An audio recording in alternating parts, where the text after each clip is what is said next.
बिस्मिल्लाहिर्रहमानिर्रहीम। दोस्तों, आज हम बात करने जा रहे हैं माहिदा लुज़ान।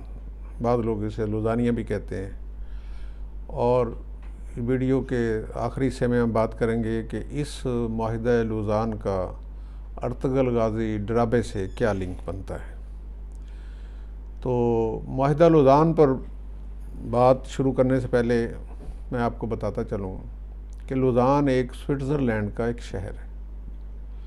उसमें एक रोमन महल टाइप एक बिल्डिंग है। उस बिल्डिंग में कोई 6-7 माह कॉन्फ्रेंस हुई दो फ्रीकों के दरमियान, और उस कॉन्फ्रेंस के नतीजे में एक माहिदा लुज़ान तय पाया, जो कि आप कह लें कि 24/7/1923 को इस माहिदे पर साइन किए गए।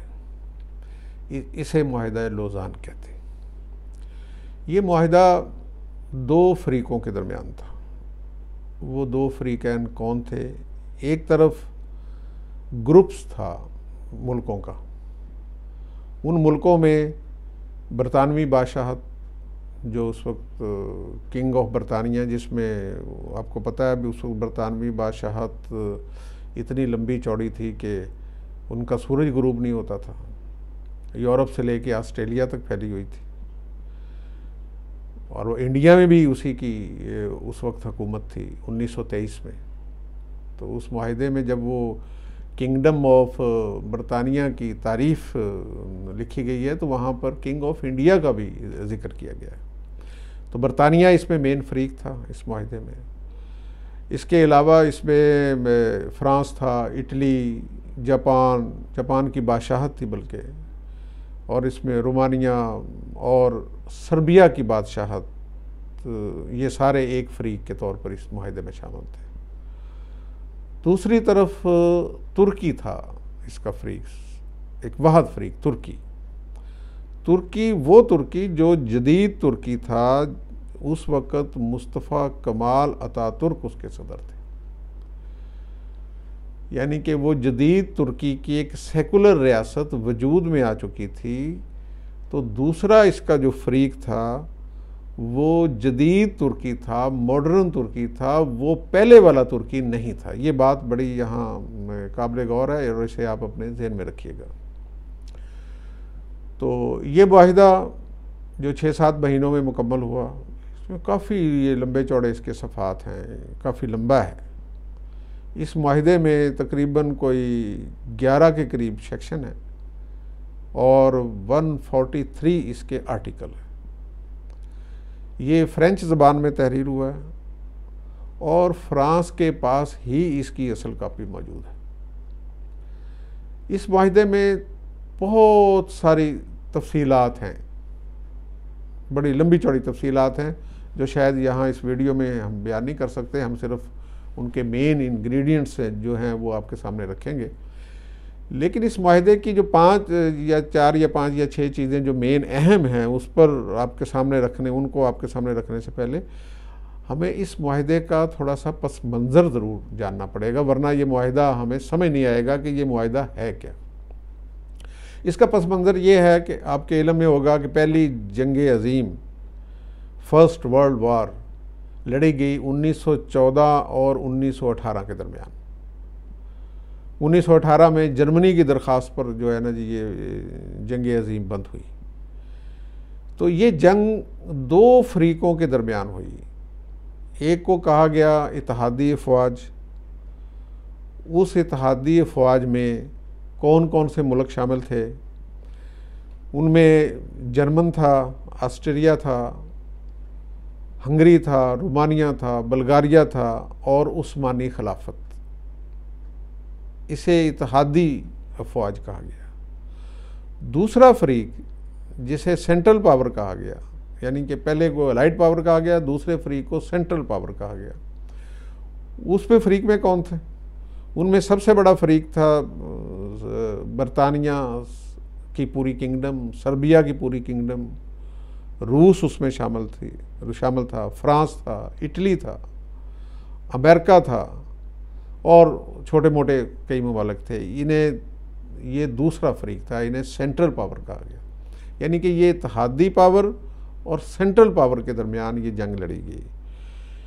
पहले 3 साल तकरीबन इत्तेहादी पावर का इस जंग में पलड़ा भारी रहा, और उसके बाद सेंट्रल पावर का पलड़ा भारी हो गया, और बिल आखिर सेंट्रल पावर ने ये जंग जीत ली और इत्तेहादी फ़ौज को बुरी तरह शिकस्त हुई। इसमें तकरीबन 1,40,00,000 के करीब लोग मारे गए, और इसमें बाज़ दिन तो ऐसे आए कि एक एक दिन में कई लाख आदमी जो है इस जंग में मारे गए। बहुत नुकसान हुआ इस जंग में। तो ये जंग जब 1918 में जर्मनी की दरख्वास्त पर बंद हुई, तो फिर जो फातह मुल्क थे, जो सेंट्रल पावर्स थी, इन्होंने जो अपने मफतूहा मुल्क थे, यानी कि जो जंग हार चुके थे, शिकस्त खुर्दा मुल्क थे, उनसे फिर इनके मुआहदे शुरू हो गए। और वो मुआहदे इसी किस्म के थे जैसे एक जीतने वाला और हारने वाला फरीक होता है। वो मुआहदे इसलिए हुए कि ताकि अब मामलात को आगे की तरफ लेके जाया जाए। तो इसमें मुआहदे होना शुरू हुए मुख्तलिफ मुल्कों के। तो इसी किस्म का एक मुआहदा 1920 पे उस वक़्त की उस्मानी खिलाफत के साथ सेंट्रल पावर का हुआ 1920 में, जिस मुआहदे को मुआहदा स्वीरस भी कहते हैं। ये फ्रांस का एक शहर था स्वीरस या स्वीरस, वहाँ पर यह ट्रीट हुआ था। इसमें रूस और अमेरिका शामिल नहीं थे, बाकी इत्तेहादी फ़ौज शामिल थी। और ये मुआहदा 1920 में उस्मानी जो खिलाफत थी उस वक़्त, जो सल्तनत थी, जो बची खुची सल्तनत थी, उसके दरमियान हुआ था। और यहाँ दोस्तों मैं आपको बताता चलूँ कि ये जो उस्मानी सल्तनत थी, ये इस वक्त जो दुनिया की सूरत हाल है, तो 40 के करीब इस वक्त मौजूदा जो ममालिक हैं वो इस सल्तनत में शामिल थे उस वक्त। ये 1914 और 18 की जंग के दौरान। और ये सल्तनत 3 बर्रे आज़मों पर फैली हुई थी, जिसमें अफ्रीका, एशिया और यूरोप शामिल था। ये इतनी बड़ी सल्तनत थी। लेकिन जंग के दौरान ये सल्तनत इंतशार का शिकार हुई। इसके कई इलाके वो सेंट्रल फोर्सेस ने फतह कर लिए, कई इलाकों ने अपने तौर पर आज़ादी का ऐलान कर दिया, कई इलाकों में बगावतें होंगी। हत्ता कि इसी जंग के दौरान 1916 में ये जो हमारा मौजूदा सऊदी अरब है, जिसे हजाज का इलाका कहते हैं, इसमें मिस्र, यमन वगैरह सारा शामिल है, ये 1916 से पहले तुर्कों के कब्ज़ों में था, उस सल्तनत उस्मानिया का हिस्सा था। लेकिन यहाँ पर इस जंग के दौरान ही बगावत हो गई थी, और 1916 में यहाँ एक हाशमी किंगडम वजूद में आ गया था। ये उर्दन नस्ल के हाशमी ख़ानदान था, उसने अपनी बादशाहत कायम कर ली थी, और ये हजाज उसमें शामिल, ये हजाज पर उसका कंट्रोल हो गया था। बल्कि ये जो मुआहदा सिवार्स था, उसमें वो जो इत्तेहादी फरीक थे, उसमें वे ये हजाज वाले भी शामिल थे, जो उस वक़्त उस्मानी सल्तनत से आज़ाद हो चुके थे। तो वो उस्मानी खिलाफत के साथ जो मुआहदा था सिवार्स, वो 1920 में हुआ था। लेकिन उस मुआहदे को रेक्टिफाई नहीं किया जा सका, उस मुआहदे पर अमल दरामद नहीं हो सका, और मुआहदा वो कैंसिल हो गया, मनसूख हो गया। क्यों अमल दरामद नहीं हो सका? इसलिए कि तुर्की में ही उस्मानी जो खिलाफत है उसका कंट्रोल ख़त्म हो गया था। वहाँ पर बगावत की तहरीक उठ खड़ी हुई, वहाँ पर आज़ादी की तहरीकें चल रही थी। उस वक्त मुस्तफ़ा कमाल अतातुर्क की तहरीक बड़ी ज़ोरों पर थी, और लोगों ने अपने तौर पर जो है ग्रैंड असम्बली एक बनाए हुए थे, लोग अपने जमहूरी तौर पर फैसले करना चाह रहे थे, और वो एक बगावत का समा था।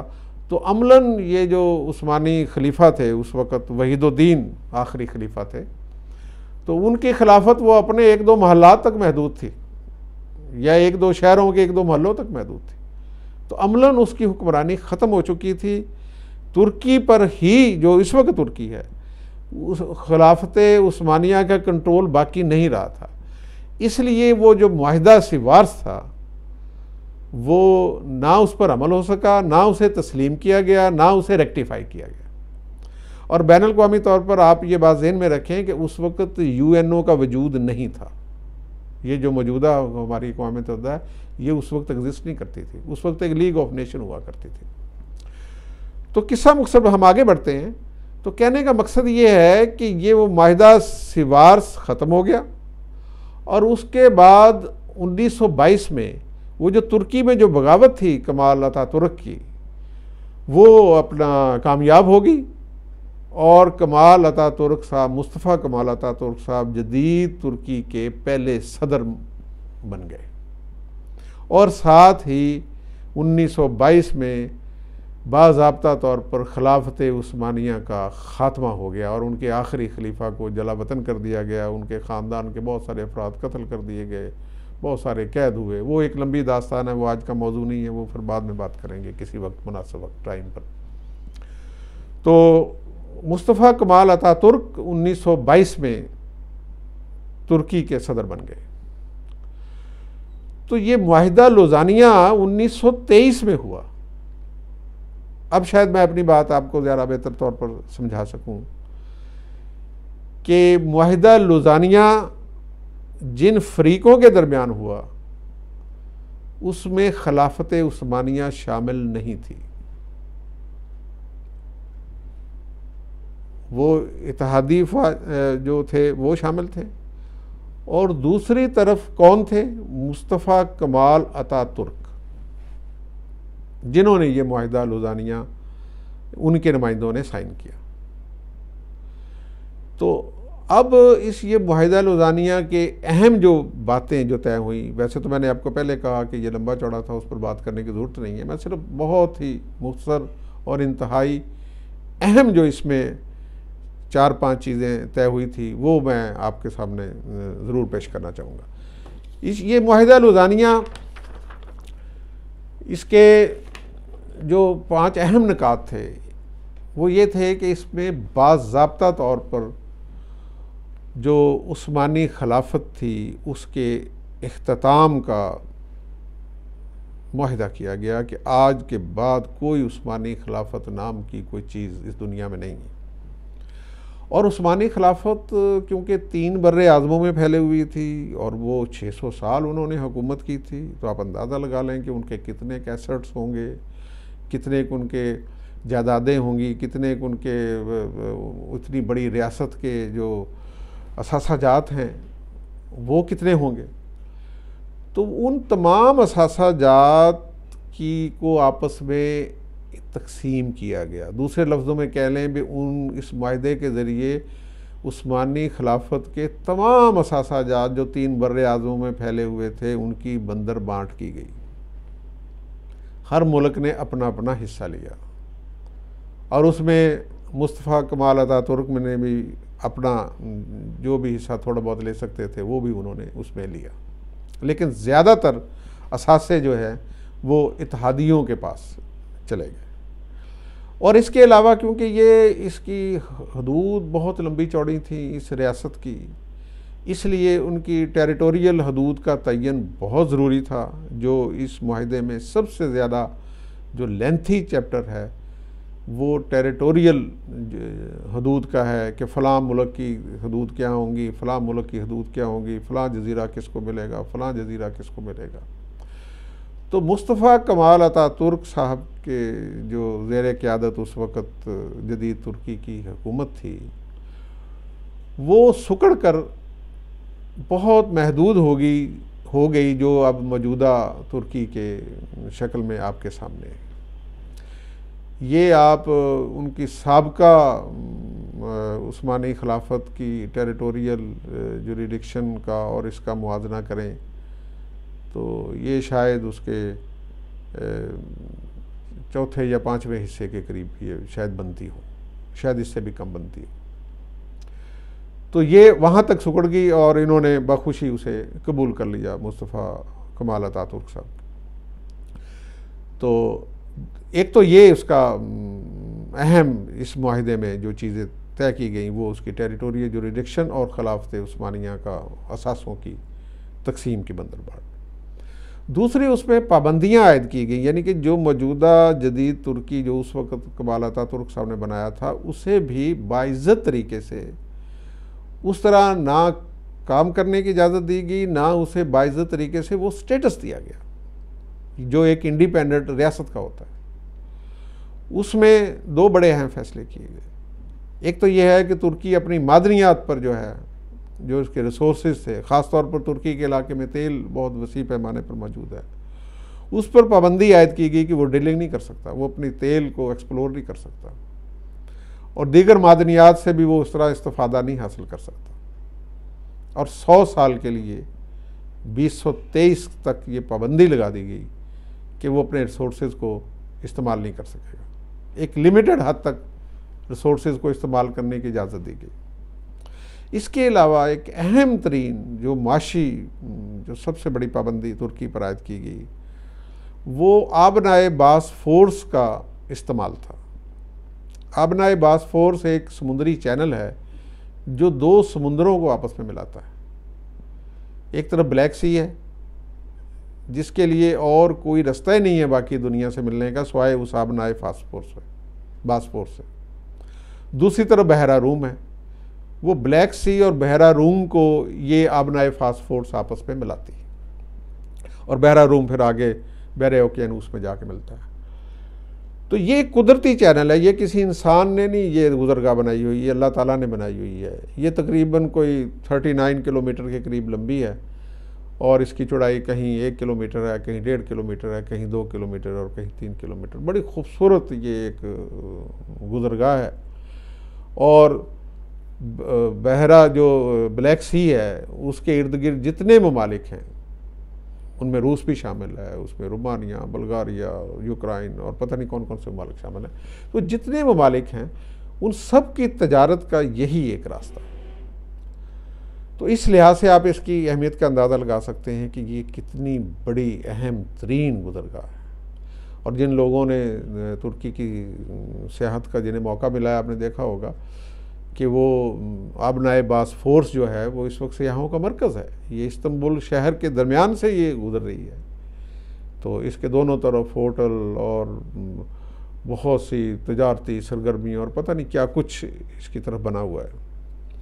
तो कहने का मकसद ये है कि ये जो आबनाए बासफोर्स थी, ये जो चैनल था, ये जो समुंदर था, ये जो समुद्री नहर थी जो खालिस्तान तुर्की की मलकियत थी, उसे इस मुआहदे के ज़रिए आलमी गुज़रगाह करार दे दिया गया। यानी कि ये पानी एक आलमी पानी है और इसमें से गुज़रने वाले तमाम जहाज़ वगैरह जो हैं वो किसी किस्म का टैक्स तुर्की को नहीं देंगे और तुर्की उनमें मुदाखलत नहीं कर सकेगा उनकी आमदोरफ्त में किसी तौर पर भी, जो एक तुर्की के लिए बहुत बड़ा सेटबैक था।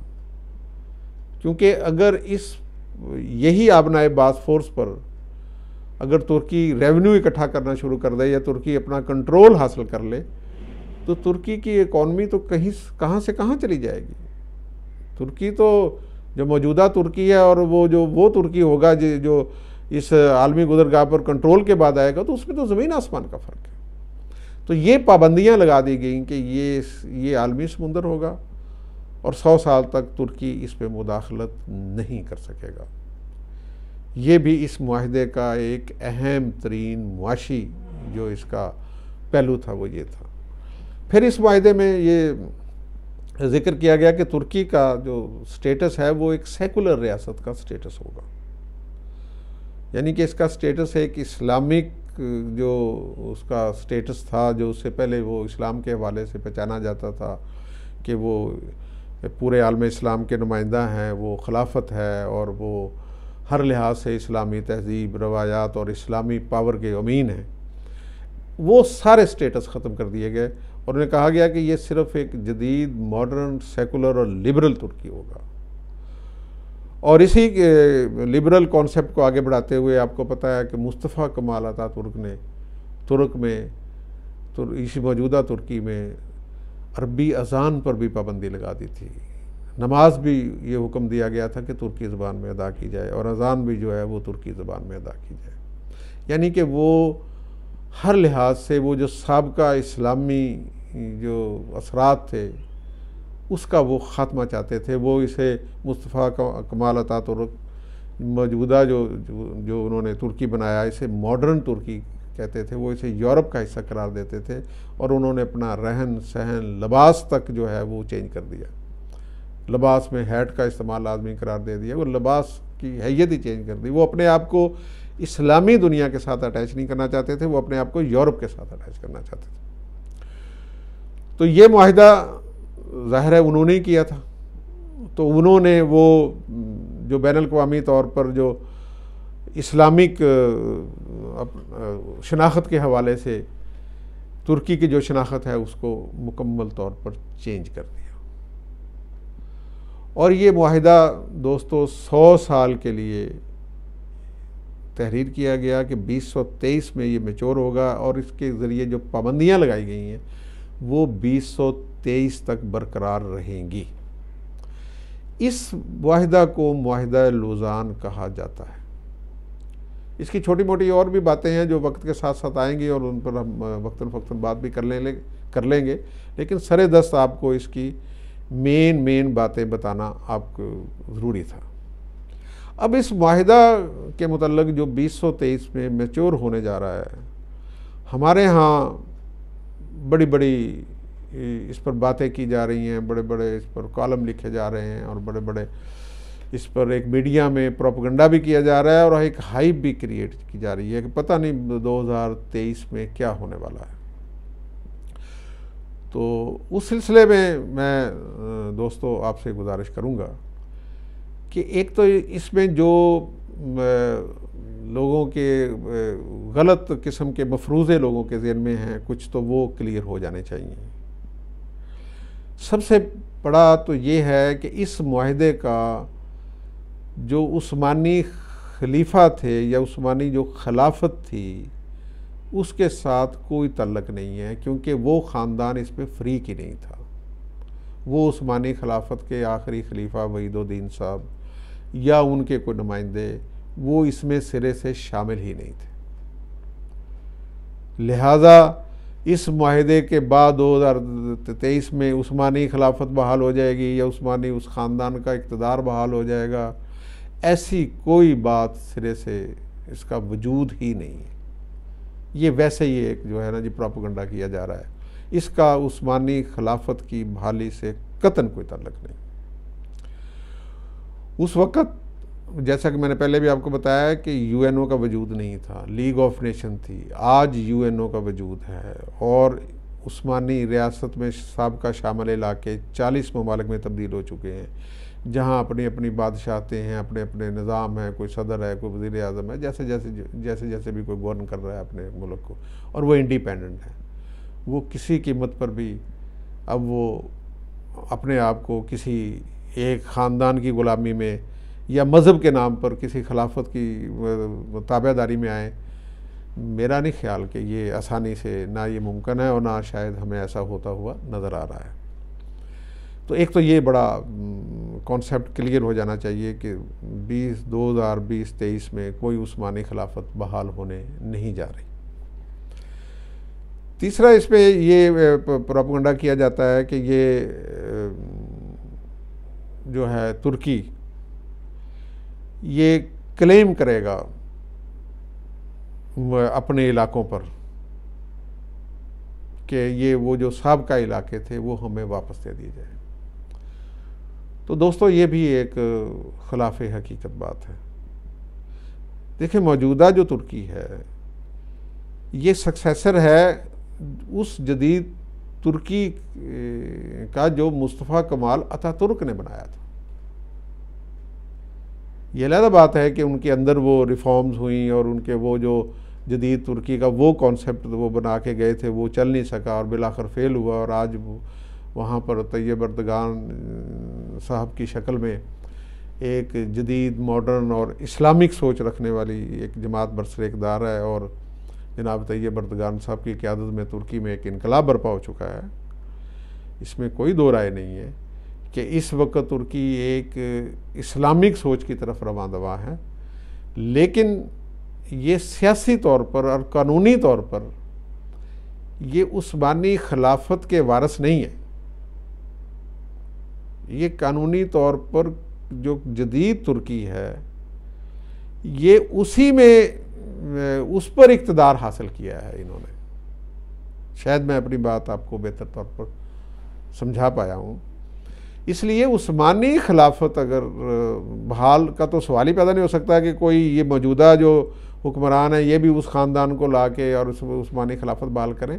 अगर इस्लामी खिलाफत भी बनानी है for the sake of argument, यानी कि उस्मानी नहीं इस्लामी, उस्मानी तो एक ख़ानदान की थी ना, अगर इस्लामी खिलाफत भी बनानी है तो उसके लिए भी पूरे आलम इस्लाम को राज़ी करना होगा और वो पूरा आलम इस्लाम अपनी अपनी हुकूमतों को ख़त्म करे और खिलाफत के ताबिया हो। तो ये एक ऐसी बात है जो इस वक्त तो शायद इसमें हकीकत का रंग नहीं भरा जा सकता। तो इसलिए तुर्की उन इलाक़ों पर इस मुआहदे के मैच्योर होने के बाद कोई किसी किस्म का क्लेम नहीं रख सकता। क्लेम अगर किसी का था तो वो उस्मानी ख़ानदान का था। तो उस्मानी ख़ानदान तो इसमें फ्रीक ही नहीं है, वो तो बल्कि 2020 में उसने अपने आप को जो है वो इन इलाक़ों से दस्तबरदार कर लिया था। जो मैंने आपको माहिदा सिवार्स का जिक्र किया है उसमें उस्मानी खिलाफत ने खुद अपने आप को तमाम इलाक़ों से दस्तबरदार कर लिया था। उन्होंने तो 1920 में ये माहिदा सिवार्स के ज़रिए कोशिश की थी भी किसी ना किसी तरीके से हम तुर्की की हद तक रह जाएंगे, लेकिन वो तुर्की में भी नहीं रह सके और वहाँ भी बगावत होगी।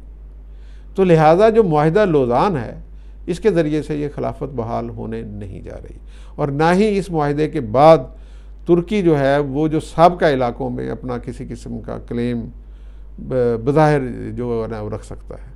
अलबत्ता यह है कि इस मुआहिदे का फ़ायदा तुर्की को माशी तौर पर बहुत होगा इसके इख्तिताम का, कि जब ये पाबंदियाँ ख़त्म होंगी तो मौजूदा तुर्की माशी तौर पर एक बहुत बड़ी ताकत के तौर पर उभरेगा और उसकी जो मौजूदा हैसियत है उसमें सियासी तौर पर भी उसके कद काट का इजाफ़ा होगा। अगर अपने आप को वो आलम इस्लाम के लीडर के तौर पर आगे वो लेके बढ़ते हैं आगे, तो ये हो सकता है कि कुछ इस्लामी ममालिक उनके साथ कदम बढ़ाएं और इस तरह रफ्ता रफ्ता शायद उस कॉन्सेप्ट की तरफ तुर्की आगे बढ़े जो आपको आजकल वो अर्तगल जो ड्रामा है उसकी जो रूह है उसकी शक्ल में नज़र आ रहा है। ये अर्तगल ड्रामे का जो लिंक है इस मुआहिदा लौज़ान के साथ वो क्या है? अर्तगल ने एक तहरीक की बुनियाद रखी, एक सोच की बुनियाद रखी और उस सोच पर को उन्होंने कामयाबी से पूरा किया और सल्तनत उस्मानिया की बुनियाद अर्तगल गाज़ी साहब रहमतुल्लाह अलैह ने रखी, जो कि 600 साल तक उसने बड़ी फतूहात की और इस पूरे 3 बर्रे आज़मों पर हुकूमत की और बाद अज़ां वहीं वो उन्हीं में से एक जो हुक्मरान थे उन्होंने अपने आप को खलीफा कहलाना शुरू किया, जहाँ से ये खिलाफत उस्मानिया कहलाई। लेकिन इसका जो इख्तिताम है इस तहरीक का, दूसरे लफ्ज़ों में कह लें कि इस फ़लसफ़े का जो सियासी अंजाम है उस्मानी ख़ानदान के हवाले से या अर्तगल के ख़ानदान के हवाले से, वो मुआहिदा लौज़ानिया है। अर्तगल आगाज़ है, लौज़ानिया इख्तिताम है। आजकल तुर्की की हुकूमत ने अर्तगल ड्रामे की हौसला अफजाई की, इसके बनने में इसके हर लिहाज से इसकी मदद की और अर्तगल ड्रामा इस वक्त दुनिया में मकबूलियत की इंतहाओं पर है और इस ड्रामे के सहर ने, इस ड्रामे के जादू ने करोड़ों लोगों को अपनी गिरफ्त में लिया हुआ है। और इसके पीछे जो छुपा पैगाम है वो मैंने पहले भी अपनी एक वीडियो में जिक्र किया था। वो दरअसल इस ड्रामे का कोई तकनीकी एतबार से बहुत ज़्यादा आउट क्लास होना नहीं है। इसके पीछे वो पैगाम है इस्लामी तड़प, इस्लामी जुस्तजू, जो आलम इस्लाम के जो आम लोग हैं, जो आम मुसलमान हैं, उनके ज़हन में एक तड़प है कि हम आलम इस्लाम के तौर पर दुनिया में एक ऐसा रोल प्ले करें जो हमारे शान शान हो। आलम इस्लाम में अक्सर मुसलमान जो हैं वो अपने अपने हुक्मरानों के उन रोल से मुतमिन नहीं हैं जो इस वक्त वो अदा कर रहे हैं। तो इस अर्तगल ड्रामे के ज़रिए तुर्की ने वो जो उनकी एक तारीखी जद्दोजहद थी, ना सिर्फ उसको वो सामने लेके आए हैं ताकि नई नस्ल जो है ना वो जान सके कि असल तुर्की क्या था, बल्कि उसके ज़रिए मौजूदा जो दौर है उसमें भी तुर्की ने ये मैसेज देने की कोशिश की है कि इसी तहरीक को आगे बढ़ाकर अगर पूरा आलम इस्लाम इसी अंदाज में सोचना शुरू कर दे तो यकीनन शायद हम वो आलम इस्लाम की शायद दोबारा रिवाइवल दे सकें, दोबारा एक वसी पैमाने पर कोई इस्लामिक सल्तनत भी शायद हम कायम कर सकते हैं। और उसके लिए जो हिम्मत, जद्दोजहद और कमिटमेंट चाहिए उसका इजहार उन्होंने अर्तगल जो ड्रामा है उसके ज़रिए इस दौर के जो हमारी नई नस्ल है और ख़ास तौर पर इस दौर के मुसलमानों को बताने की कोशिश की है। तो इस सारी जब हम देखते हैं इस सारी सूरत हाल को तो हम ये कहने पर मजबूर हैं कि जैसा इकबाल ने कहा था ना कि अभी इश्क के इम्तहान और भी हैं, देखते जाइए कि क्या कुछ होता है और वक्त हमें क्या कुछ दिखाने वाला है। खुश रहिए सलामती के साथ।